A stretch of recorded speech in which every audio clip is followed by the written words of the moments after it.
L'évangile de la gloire du Dieu béni, qui m'a été confié, 1 Timothée 1:11. En lui, vous aussi, après avoir entendu la parole de la vérité, l'évangile de votre salut.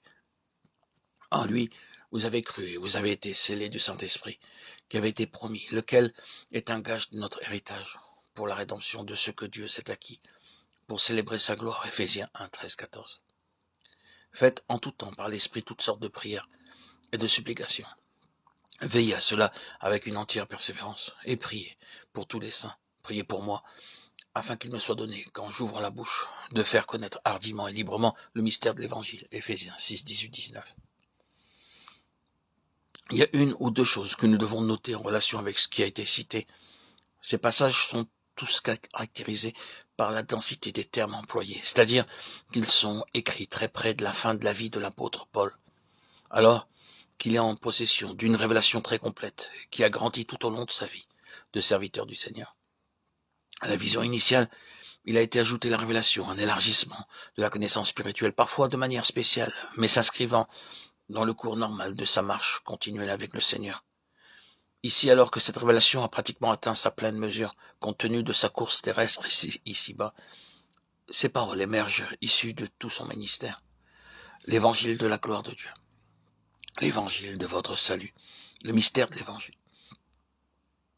Vous noterez que sa lettre aux Éphésiens commence avec la seconde de ces expressions et se termine avec la troisième.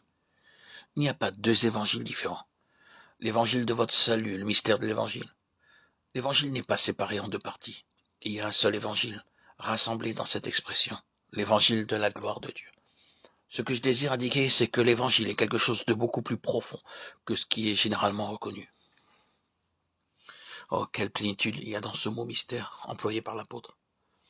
C'est un mot immense dans sa signification. Comme vous le savez, dans cette lettre aux Éphésiens, le mystère se rapporte au conseil caché et profond, au dessein de Dieu avant que le monde fût.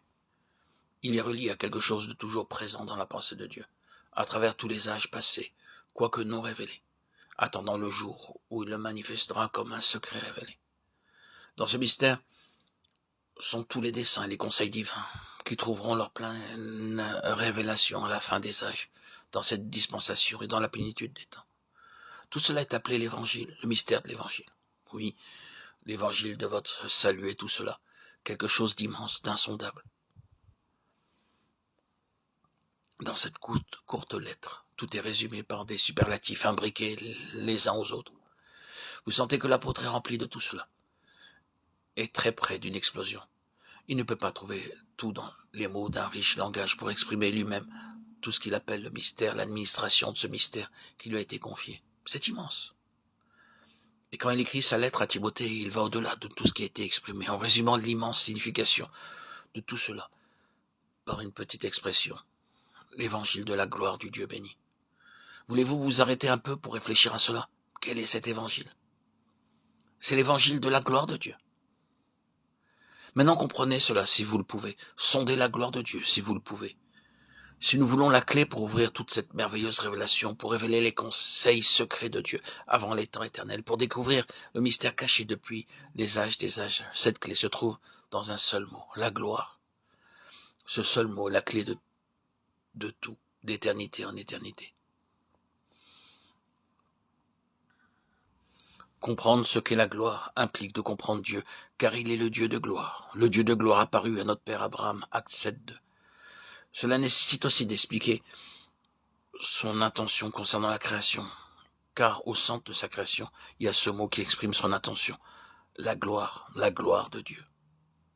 Si nous saisissons la signification de la gloire, nous connaîtrons notre appel, car nous sommes appelés à sa gloire éternelle, 1 Pierre 5:10, pour célébrer sa gloire, Éphésiens 1:4-6. En outre, nous commencerons alors à comprendre notre vocation et notre service, car après tout, en quoi consiste le service de Dieu? Tout service de Dieu et pour Dieu peut être mesuré en tant que valeur spirituelle par un mot, la gloire de Dieu.